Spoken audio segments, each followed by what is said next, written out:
Assalamualaikum warahmatullahi wabarakatuh. Izin memperkenalkan diri, nama saya Nur Karamasyandianti Ningrum Fauzi Putri dengan NIM 25111111202 dari program studi kedokteran gigi Fakultas Kedokteran Gigi. Baik, jadi hari ini saya akan membahas terkait sistem reproduksi pria. Oke, jadi seperti dari sistem reproduksi wanita, saya akan membahas dulu nih, apa sih sistem reproduksi pria. Jadi sistem reproduksi pria itu sendiri adalah sekelompok organ yang bekerja sama untuk memproduksi dan menyalurkan sperma, di mana sperma akan menjadi sel reproduksi pria. Jadi di sistem ini juga berperan penting dalam produksi hormon terutama testosteron yang mengendalikan perkembangan karakteristik pria. Sistem ini penting untuk reproduksi manusia dan menjadi aktif sepenuhnya selama masa pubertas laki-laki, yaitu ketika anak laki-laki mulai mengalami perubahan fisik dan juga hormonal. Baik, untuk sistem reproduksi pria itu sama juga seperti sistem reproduksi wanita, di mana dibagi menjadi dua bagian, yaitu ada bagian internal atau bagian dalam dan juga bagian eksternal atau bagian luar. Untuk bagian sistem reproduksi pria yang di bagian dalam itu terdapat penis dan juga skrotum. Lalu untuk sistem reproduksi pria di bagian eksternal atau di luar itu ada testis, epididymis, ductus deferens, ductus ejaculatorius, vesicula seminalis, kelenjar prostat, lalu ada juga kelenjar bulbouretralis dan juga ada uretra. Baik, kita akan lanjutkan ke sistem reproduksi pria organ yang bagian dalam. Oke. Baik, jadi yang pertama itu adalah penis.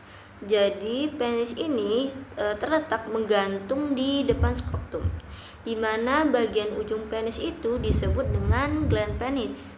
Lalu di bagian tengah disebut dengan korpus penis dan pangkalnya itu disebut radik penis atau biasa kita sebut juga akar. Jadi radik itu akar, jadi akar penis, dan glans penis ini tertutup oleh korpus penis, di mana kulit penutupnya ini disebut dengan preputium. Jadi selain terdiri dari bagian tadi juga terdiri atas jaringan seperti busa dan biasanya terletak memanjang, di mana dijadikan tempat muara uretra dari glans penis yang disebut dengan frenulum. Kemudian penis ini merupakan alat yang mempunyai jaringan erektil yang satu sama lain dilapisi oleh jaringan fibrosa, di mana jaringan erektil ini terdiri atas rongga-rongga seperti karet busa.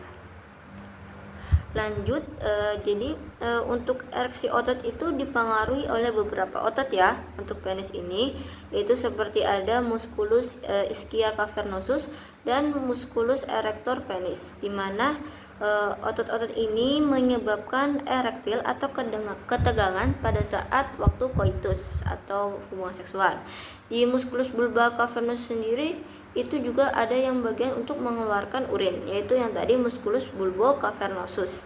Di penis sendiri itu mempunyai 3 buah korpus cavernosa, yaitu 2 buah korpus cavernosus uretra, di mana letaknya itu ada di punggung atas dari penis.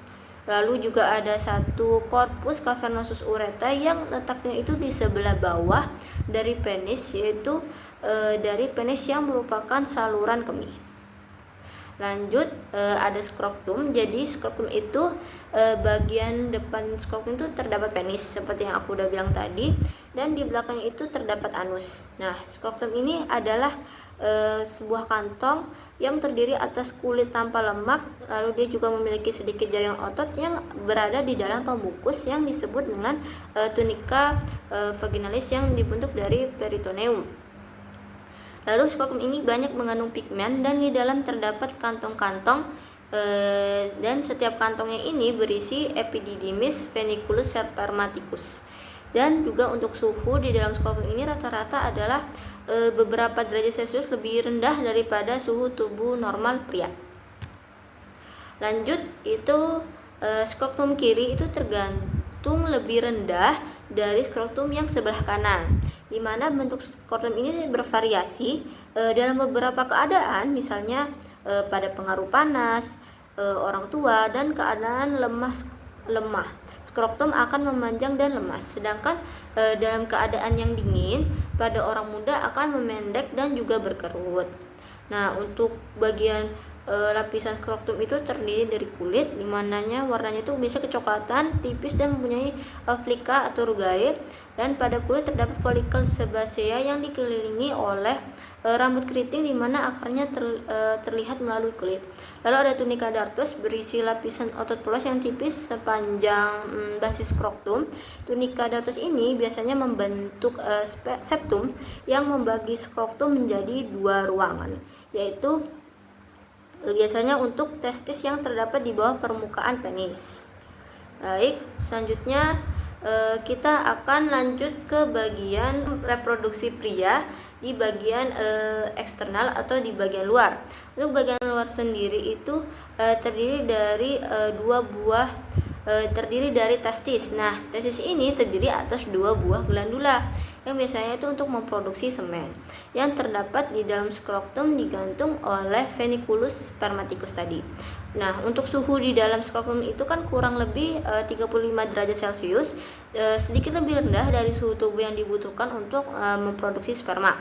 Dan untuk pembungkus testis sendiri itu terdiri dari 3 lapisan, yaitu fascia spermatica externa, yaitu suatu membran yang tipis memanjang ke arah bawah di antara veniculus dan testis, lalu berakhir pada cincin subkuntan inguinalis. Nah, untuk yang kedua itu ada lapisan cremasterika yang terdiri atas selapis otot, di mana lapisan itu sesuai dengan musculus obligus abdominalis internus, dan juga fascias abdominus internus. Yang ketiga itu ada fascias spermatica interna, yaitu suatu membran tipis dan menutupi veniculus spermaticus, di mana fascia ini akan berakhir pada cincin inguinalis interna bersama dengan fascia transversalis.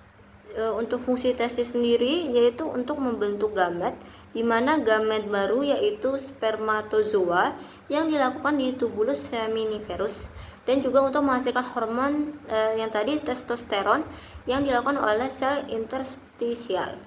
Baik, kita lanjutkan di bagian epididymis. Nah, untuk bagian epididymis, jadi epididymis itu adalah pipa yang biasanya panjangnya sekitar 6 cm yang biasanya berliku-liku pada permukaan posterior masing-masing testis, di mana di dalam epididymis ini sperma itu mengalami maturasi lengkap dan flagelnya itu mulai berfungsi. Nah, untuk otot polos pada dinding epididymis akan menggerakkan sperma masuk ke duktusa. Lalu epididymis ini terdiri atas beberapa bagian, yaitu ada bagian kaput epididymis yang berhubungan erat dengan bagian atas testis sebagai ductus efferens dari testis. Kemudian ada bagian badan epididymis yang ditutupi oleh membran serosa cervicalis sepanjang pinggir posterior. Lalu ada bagian ekor atau bisa kita sebut juga cauda epididymis atau cauda epididymidis, yang disebut juga globulus minor yang ditutupi oleh membran serosa yang berhubungan dengan ductus deferens. Nah, ada bagian ekstremitas superior yaitu bagian yang besar. Lalu ada ekstremitas inferior yaitu yang seperti titik. Lanjut, untuk ductus deferens sendiri, dia itu memiliki fungsi untuk mengangkut sperma yang sudah matang dari epididymis menuju uretra saat ejakulasi, di mana saluran ini itu memiliki otot polos yang berkontraksi untuk mendorong sperma melewati saluran yang akan bercampur dengan cairan dari kelenjar lain untuk membentuk air mani dan akhirnya dikeluarkan dari tubuh. Oke, setelah membahas terkait tentang ductus deferens, kita lanjutkan lagi yaitu ke ductus ejaculatori. Jadi untuk ductus ejaculatorius ini berjumlah 2 buah pada sisi lain dari garis tengah. Jadi masing-masing ductus itu akan membentuk gabungan vesicula seminalis dengan ductus deferens, di mana panjangnya itu 2 cm mulai dari lobus medialis basis glandula prostata, lalu akan berjalan ke depan bawah di antara lateralis dari utriculus prostaticus yang berakhir ke dalam pingi urticulus. Lalu ductus ejaculatorius itu menerima sperma dari ductus deferens dan sekresi vesicula seminalis di sisinya. Jadi kedua ductus ejaculatorius itu bermuara di dalam uretra. Lanjut untuk bagian berikutnya itu di bagian vesicula seminalis. Jadi vesicula seminalis itu terdiri dari dua ruangan yang di antara fundus kantung kemih dan juga rektum. Ya, biasanya berbentuk itu piramid, dan juga sedangkan permukaan posteriornya itu terletak di atas rektum yang dipisahkan oleh fascia rectovesicalis.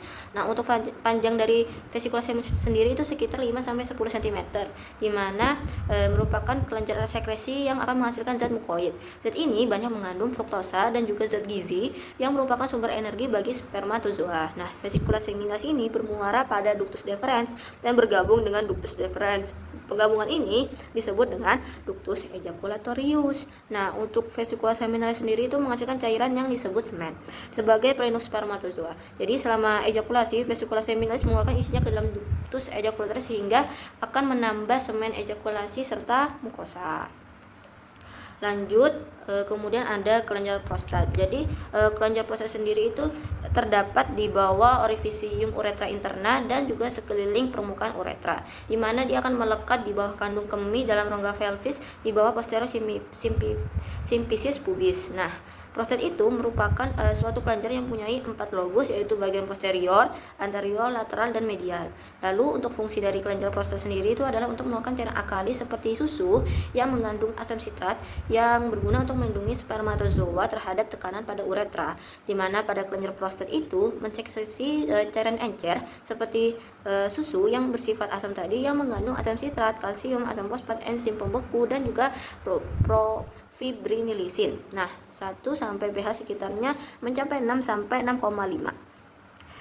Selanjutnya itu ada kelenjar bulba uretralis yang juga biasa disebut dengan glandula Cowper. Itu adalah glandula bulba uretralis yang terletak di belakang lateral pars yang membranaceae uretra, di antara kedua lapisan diafragma urogenitalis, dan juga di sebelah bawah dari kelenjar prostat dan bermuara ke dalam uretra. Jadi kelenjar bulba uretralis ini berfungsi untuk mensekresi cairan yang berfungsi sebagai pelumas. Sekresinya yang bersifat basah akan menyeliputi bagian dalam uretra sesaat sebelum ejakulasi yang akan menetrisi keasaman urin yang mungkin keluar. Dan kelenjar bulba uretralis ini dibungkus oleh simpai jaringan ikat tipis yang di luarnya itu terdapat serat-serat otot rangka. Jadi jaringan ikatnya itu banyak mengandung serat elastin, serat otot rangka, dan juga serat otot polos. Lalu yang terakhir itu ada uretra. Jadi uretra itu merupakan saluran kemih pada pria yang sekaligus merupakan saluran ejakulasi mani dan memiliki bagian terpanjang yang tertutup oleh penis. Untuk pengeluaran urin tidak bersamaan dengan ejakulasi itu dikarenakan diatur oleh kegiatan kontraksi prostat. Nah, untuk panjangnya itu sekitar antara 15 sampai 25 cm dan dibagi menjadi 3 bagian, yaitu ada bagian prostatik, membranosa, dan spongiosa. Dan untuk uretra itu memiliki 2 fungsi, yaitu bagian dari sistem kemih yang mengalirkan air kemih dari kandung kemih, kemudian dia ada bagian dari sistem reproduksi yang mengalirkan semen. Oke. Baik, sepertinya sekian dari pembahasan tentang sistem reproduksi pria pada hari ini. Saya mohon maaf jika ada kekurangan kata atau kesalahan kata yang menyinggung penonton, dan saya juga berterima kasih banyak karena Anda telah menyaksikan video saya. Terima kasih banyak. Wassalamualaikum warahmatullahi wabarakatuh.